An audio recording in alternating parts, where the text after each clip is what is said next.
Today's show is sponsored by the ABV Barrel Shop. The ABV Barrel Shop is located in the St. Louis metro community of Arnold, Missouri. The ABV Barrel Shop is focused on one thing, single barrels. Best of all, you can try before you buy. Head over to abvbarrelshop.com to sign up for their email and text distribution so you know what they have in stock, what classes are coming up, and who from the industry may be coming in to visit. The ABV Barrel Shop. It's where single barrels live. We are also sponsored by the Bar to Go. The Bar to Go offers traveling minibars that are no bigger than a small purse or toiletry bag. Best of all, they are fully customizable so you can create the perfect piece that is unique for you. If you own your own business, what a fun and unique way to promote what you do.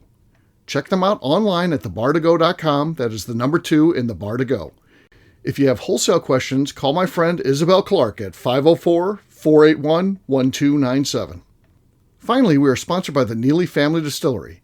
NFD is a family-owned business that keeps ringing up awards in the spirits world. Head to Sparta, Kentucky to experience the family history, award-winning spirits, and meet the Neely family. Check them out online at neelyfamilydistillery.com. Now, on to the show. Let's drink!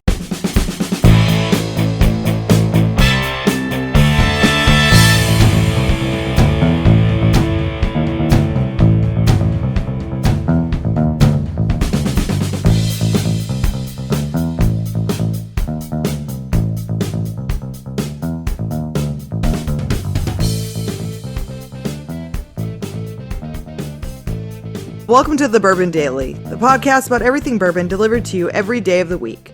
Today on the show, we discuss the disconnect between distilleries, distributors, and liquor stores. My name is Miss Beka Sue. Please join me in welcoming my co-host, Steve Akeley, as well as our special guests, Kathy Kuhl, Lenny Eckstein, and Ryan Thompson. Hey gang, what's up? Howdy. Hello. Hey-oh, yeah, we're going to be talking about the 3-tier system today and how it's interesting that there's no connection between the three. It's a disconnect, and you got, distilleries at the, making the stuff. Then you got distributors who are supposed to be getting it out to the liquor stores, representing the brands, helping them sell it. And then you've got the liquor stores who are supposed to be bringing it to the end consumer. And there's just some disconnect there between all three, and we'll talk about that after the break. For right now, though, KK said there's something she wanted to talk about. What is that, KK? Well, I've noticed some interesting collaborations out in the world. Okay. We all know about, Jefferson's and Edward Lee, and there's collaborations between distilleries and all of that. Taco Bell and Doritos. Okay. Sure. Another fine collaboration. Sure. There's a couple that have me a little, and of course, Steve, I'm sure you're aware of the Skyline Chili and Ice Cream. Yes. Collab, which sounds like vomit. But Travis Taylor Swift collaboration. There's that.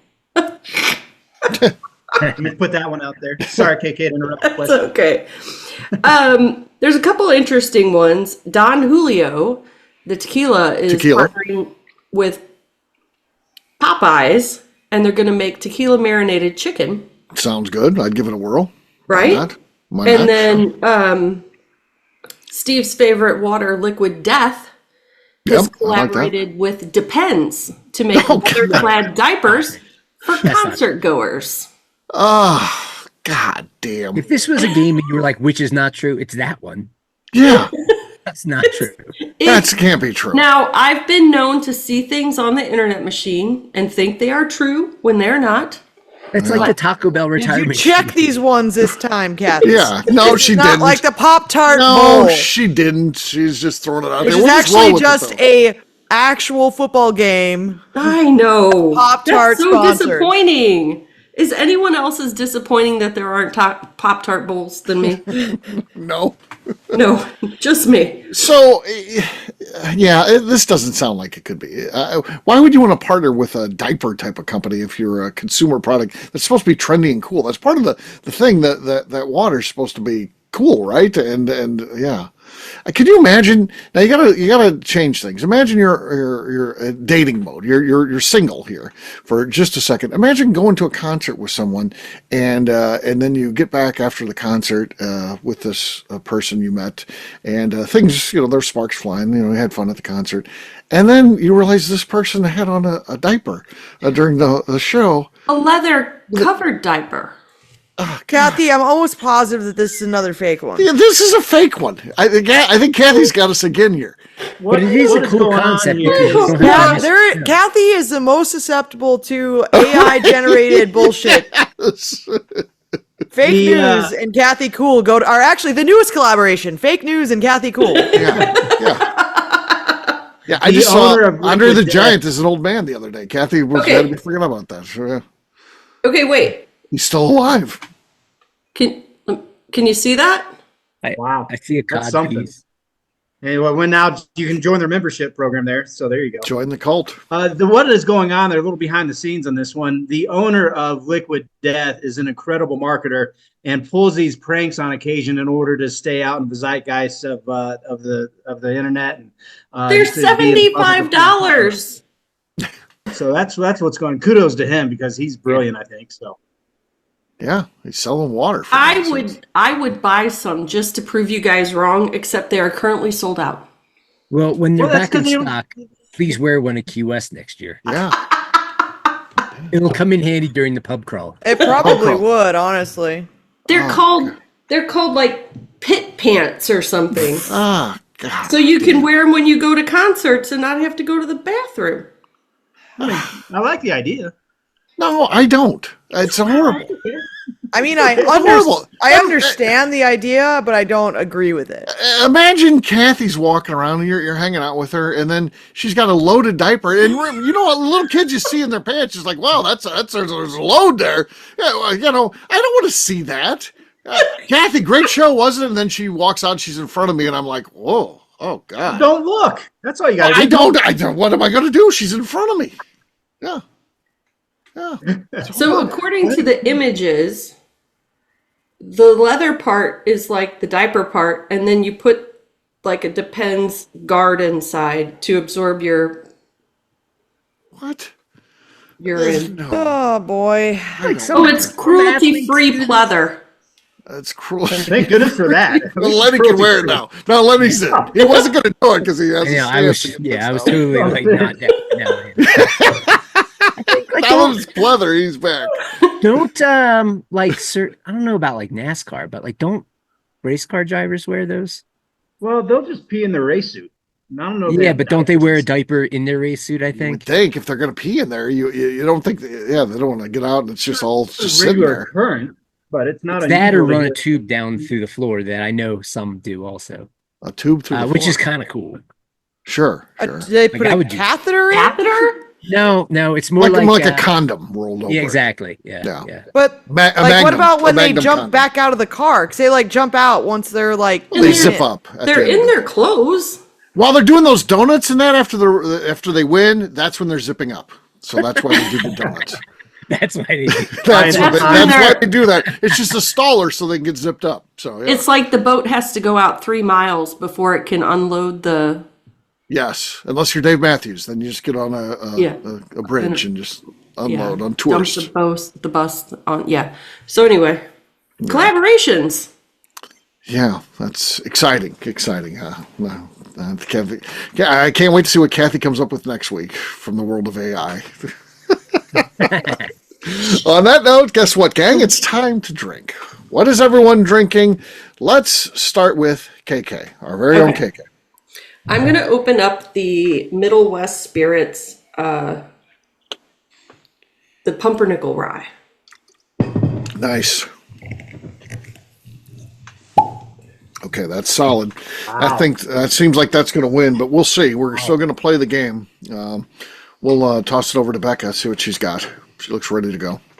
I have got some Stolen Wolf rye whiskey, 100 proof. Let me finish this off. Okay. Right. Just a shooter. Okay, that was solid, but not as good as Kathy's, though, so not enough to overtake her. I've got the Blue Run, the Trifecta blend, so we'll see what we got going on here with this. Slide on the set. About the same as Becca's. Nice, but not enough. Ryan's next. Same as Becca. She kicked your ass. Eh? No, would you Oh. stop? Not the same as Oh. Would you stop? my lordy. Oh, listen to the guy. Let's hear this. Let's see if he challenges either Beka or I. Let's go ahead, Ryan. just your tone of voice. Let's go ahead, Ryan. Yeah, just go ahead. Waste our time. Here we go. Again, a bottle I picked up in Key West, the old red line. Looks like it's 55.5 ABV. So I'm excited for this guy here. Let's see what we got here. Again, from I don't know, wherever it's still in Indiana, down to Key West and up to Colorado. Okay. So nothing. That was actually one of your better ones. That was one of your better ones. Congratulations. Yeah, Kathy's still got the lead, but yeah. So, Lenny, your last but not least, what do you got there, man? Sticking with my craft whiskey only for all of 2025, maybe beyond. I've got some Hard Truth bourbon. No, nothing there. So there you go. KK wins. So cheers, Kathy. Cheers. Solid, KK, solid. Yep. All right, we'll take a quick break, and then when we come back, we're going to be talking about this disconnect between distilleries, distributors, and liquor stores. We'll do that in just a few.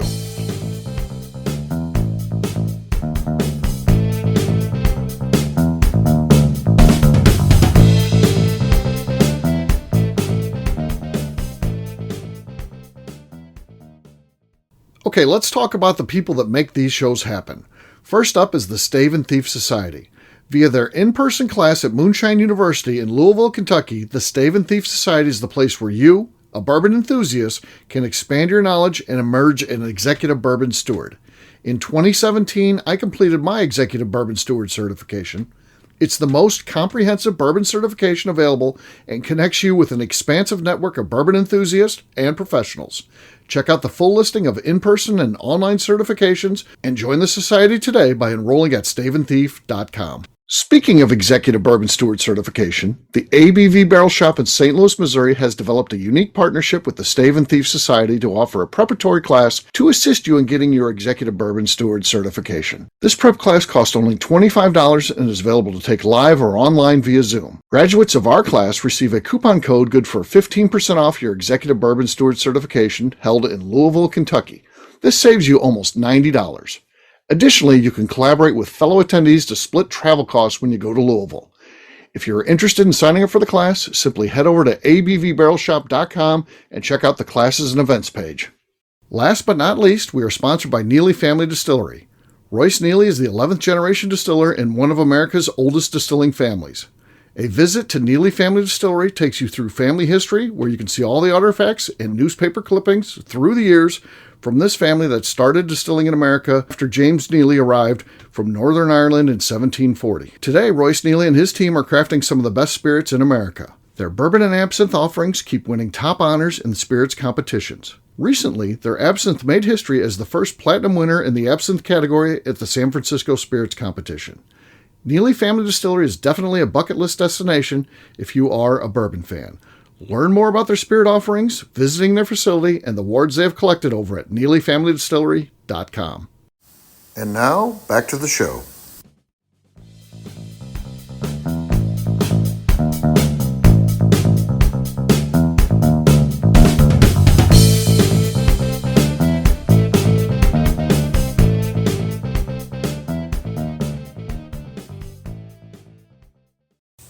All right. Grab one of those. Oh, boy. Oh, God. It's George T. Stagg. We just throw it around here at the ABV Barrel Shop. You're listening to the Bourbon Daily. Welcome back to the Bourbon Daily. Today we're talking about the disconnect between distilleries, distributors, and Steve. Yes. I represent the liquor stores. Yeah. I don't feel like, I feel like we're different and we don't fall into the traps of these things, especially because our whole business model is around knowing the people that sell us the stuff. So we are definitely different. But speaking in general, we are the exception and I don't know, maybe one of a kind. I don't know. I guess there's some other ones that know some of the things they're buying from, but I don't know. We know everything that's in there. So we're definitely different. But there is this disconnect. So distilleries, they make the whiskey, then they have to deal with distributors for the most part. Especially if you're going outside multiple states, you got to deal with distributors, and that could, in some instances, it could be the state. It's a mess. The rules and are done state to state, and it's kind of all over the place. But you get in this situation where, this seems like the job description of a distributor is to get the product out and represent in the market. And a lot of times they don't want to do any of that at all. They just want to deliver product, and they expect you to do the marketing and all that. And they're really good about being very aggressive if the product will sell itself.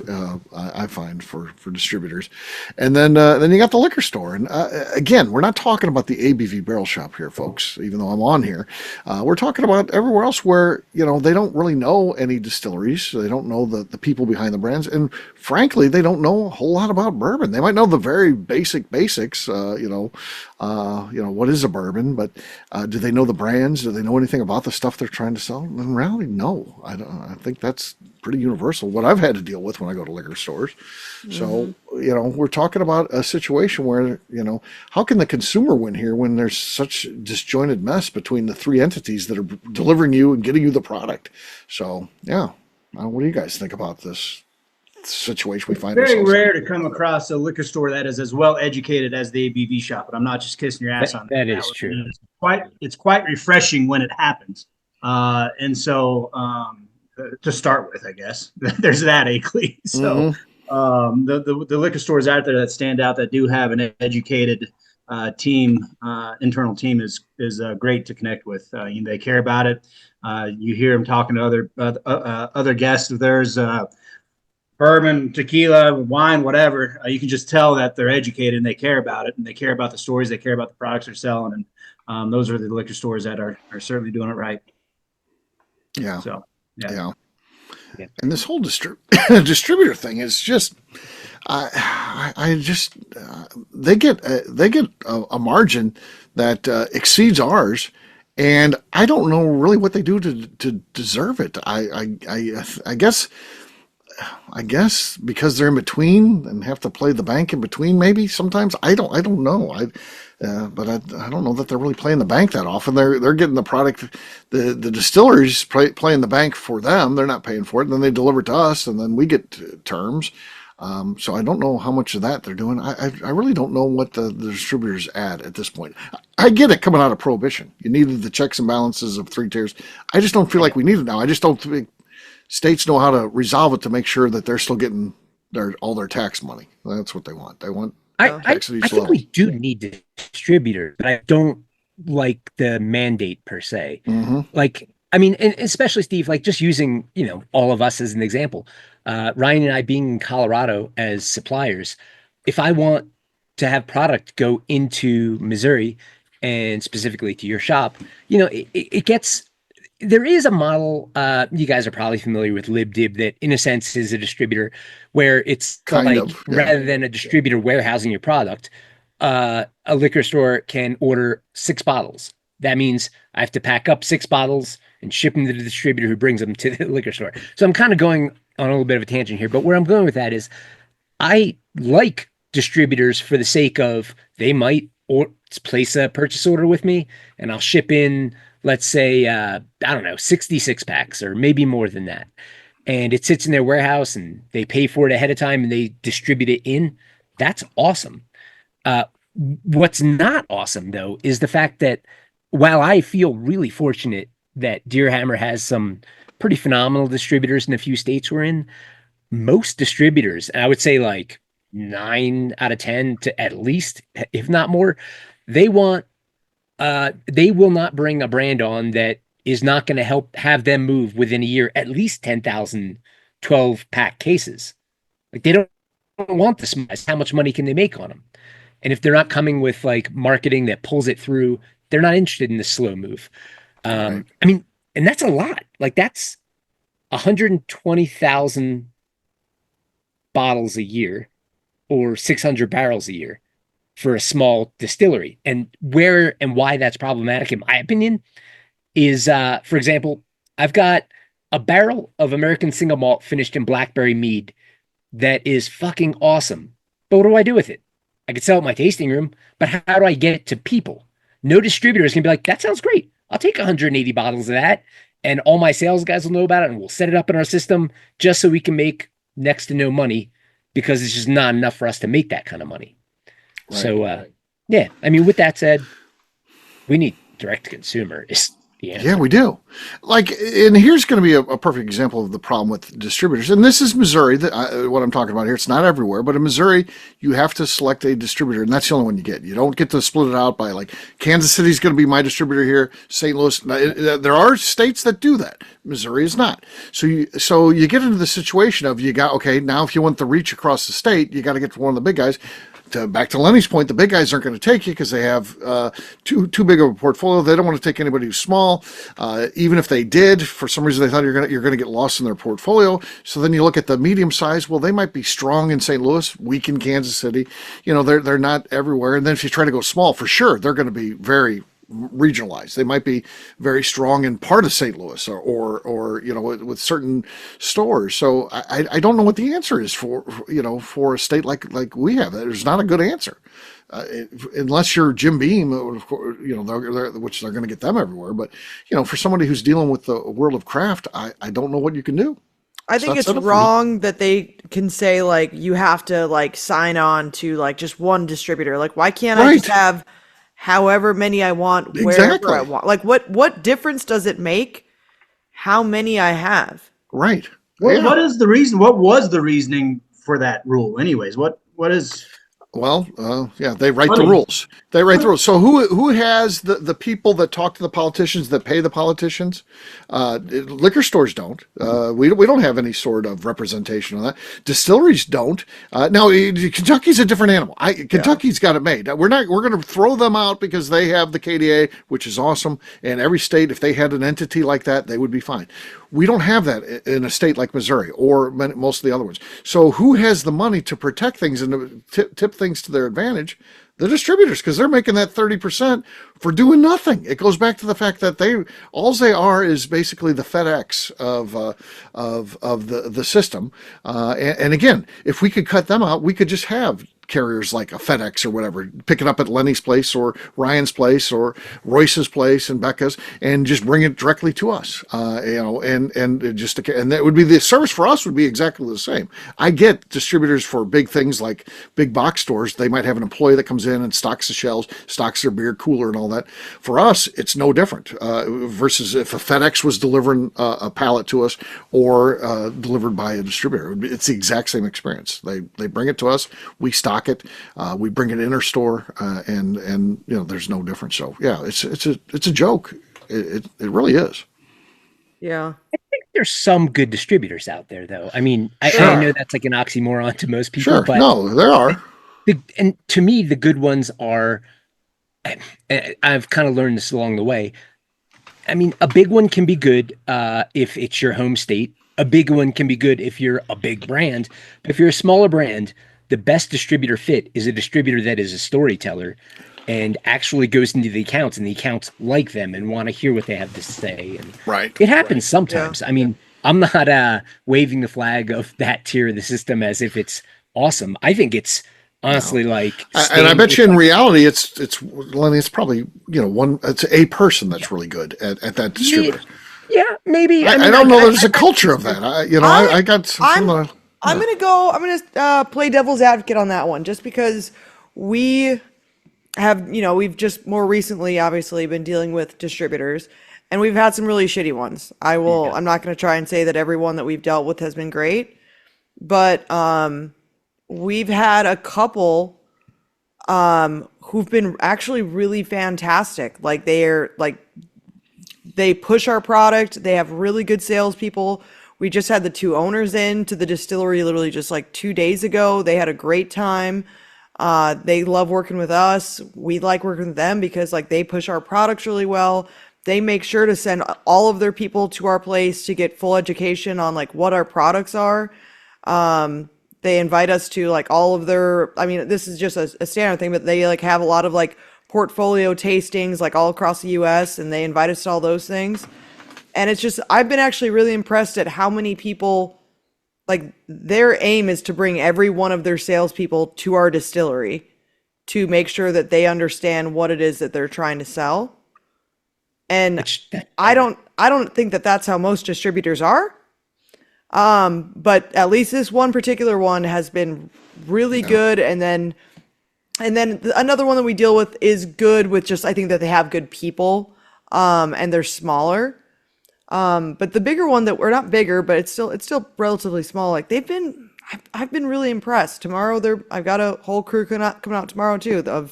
They're bringing a barrel pick for Doc Crow's out tomorrow. But Here's the thing, though. But Sorry, go ahead. this particular one, I'm just saying, and this is the only one I've been really impressed with the fact that they're like trying to make sure that all their people are like fully educated on things. They've had Royce on calls, like Zooms and stuff like that for people who couldn't come out and like see the distillery. So there are exceptions to the rule of every single distributor sucks. Beka, is that a distributor in Kentucky or out of state? They distribute in Kentucky, but not a ton. It's Skurnik Wine and Spirits. They've been awesome. They've got us up in like New York, Pennsylvania, Kentucky, Indiana, California, New Jersey. Where else? They're kind of like weirdly scattered throughout the U.S. It seems like.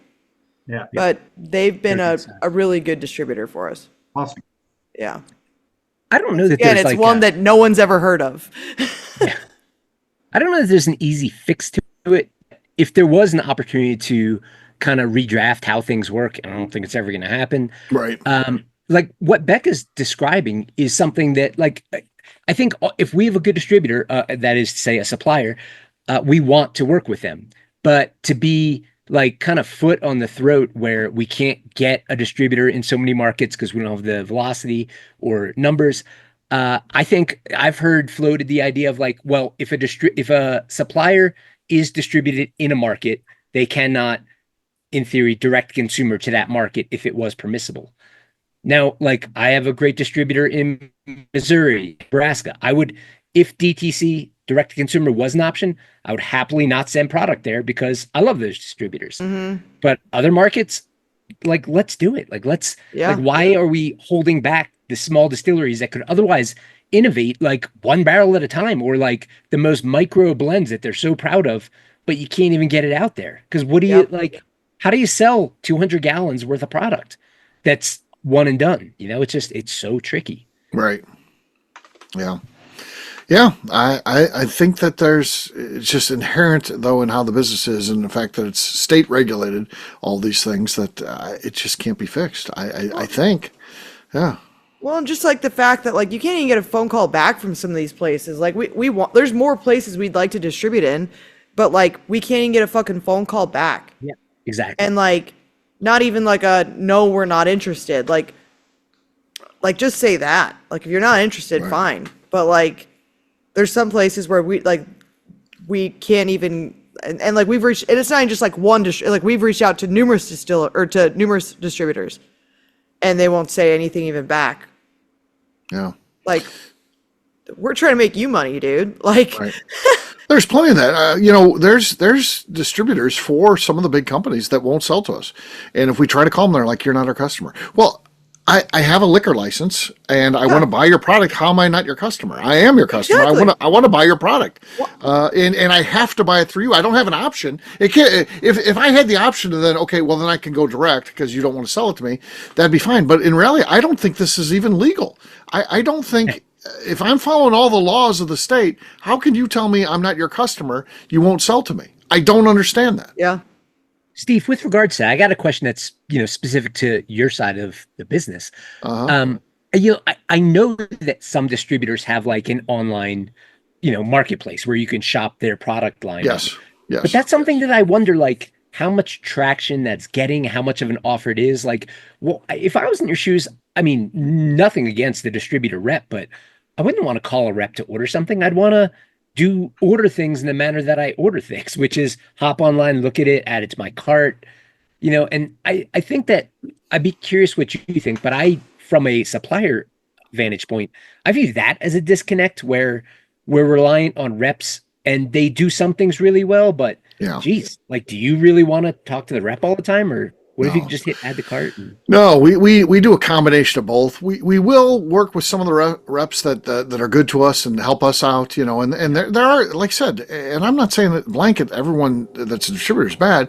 So there are some good ones, and sometimes we will help them out. They'll be like, hey, I got to sell some of this, and we'll take things that aren't, barrel picks or stuff like that. If that's what they've been pushed and tasked to sell, we'll take some stuff sometimes just to help them out, because they'll help us out by, attending an event and helping us out and doing things. So, or making sure that we get stuff even if we don't qualify for it, because we're a small place. Or if they got a barrel pick and they're like, hey, I thought of you guys for this, then we try to work with them. But yeah, we tend to use the software for most of our orders, where you just go through and order it. And what's good about that is too, they all have minimums, and you can buy it lists everything that they have currently in their portfolio. So like if we want to hit the minimum for the distributor that sells Jim Beam, for instance, we can put we'll take 10 cases of Little Book and two bottles of this, and that puts us over the minimum. And then they just say, hey, that's out of stock. So but as long as whatever is in that cart is over their minimum, they then have to then bring it out to you, which we like. Awesome. So yeah, it's a good workaround. Where if we called a sales rep, he'd be just like, that's not in stock. You can't have that. So yeah, that Nice. works. We get around the minimums when we want to just order a bottle or two of something. So yeah. Yes. So, yeah. So we'll see how this continues to evolve. There definitely is a push for more and more direct to consumer, and we'll see what happens with that. And hopefully, over time, maybe things will change. Who knows? You can't. All bets are always off. Yeah. Where do you lie with that? With the DTC owning the liquor store, and how does that sit with you? I think I know, but you supportive of the DTC stuff? DTC. What's DTC? Direct to consumer. Oh, direct to consumer. Yeah, I don't. I don't have any issue with that. I feel insulated with what we do. Yeah. I feel like what our service is so unique, and we're out picking the best barrel picks. If you think that ordering, going online and going on Ryan's 10th Mountain store and ordering just a bottle of his bourbon versus what I'm going to bring into my store is going to be the same, I think you're wrong. I think that you just need to learn a little bit about what we're doing and why we're different and why we're better than just your average store. So yeah, I'm not threatened by anybody. Not the big guys, not the big box stores, not direct to consumer, nothing. So yeah. Right. Yeah, I love it. Great. Yeah. On that note, we're going to wrap this one up as we always do by talking about where people can find us. Kathy, we're going to start with you. Where can people find you? You can find me on Instagram at KKCaststrength. Lenny. Well, first off, I'd like to say all distributors of Deer Hammer, I love you guys. You're the best distributor in the world. And anything I said bad about distributors is about those other guys, not you. Not the other guys, yeah. Yeah. The other guys are terrible. You're awesome. And you could find me and the rest of Deer Hammer on social media at Deer Hammer, on the web at deerhammer.com. And you can come visit us in beautiful Buena Vista, Colorado. Right. Do you know how many barrel picks where we've just had the barrels lost? We've been in business 3 years. We've had like 5 of them where they've lost the barrels. How is that possible? I don't know. How is that possible? I don't even know. I Have don't you ever understand. walked into warehouses? It's bonkers. Yeah. It's crazy. So, all right. Ryan, how about you? Where can people find you? Across all socials at 10th MT and Whiskey, and our website's 10thwhiskey.com. That's 10th whiskey with an E. Miss Beka Sue.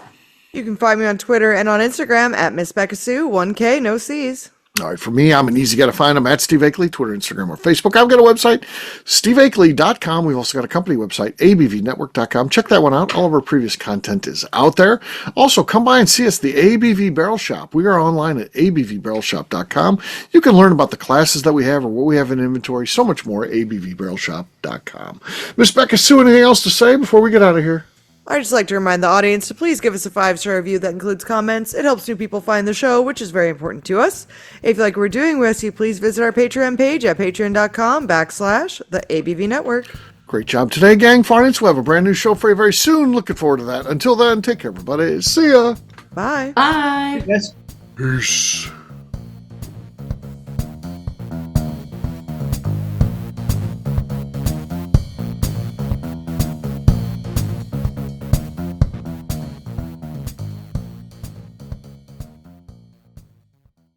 Before we let you go, let's talk about one last thing. The ABV Barrel Shop in the St. Louis community of Arnold, Missouri. The ABV Barrel Shop is focused on a couple of things. First of all, single barrels. We are the place where single barrels live. We go to distilleries, taste through the whiskey, select the best barrel, and have it shipped to our store where we present it to you, our customers, by allowing you to try before you buy. We're also known for the classes that we have in our education center in the store, as well as the events we have with industry professionals from the bourbon business. If you are in the St. Louis area, please come by and visit us at 6 Fox Valley Center in Arnold, Missouri. Or at a minimum, at least sign up for our email and text distribution so you know exactly what's going on in our shop over at abvbarrelshop.com. This is Steve Akeley, owner of the ABV Network, signing off. We thank you for listening to our programming and truly appreciate your support. The Bourbon Daily is part of the ABV Network. For more information or to become a sponsor, please visit abvnetwork.com. Thanks for listening and cheers. This has been a Steve Akeley production.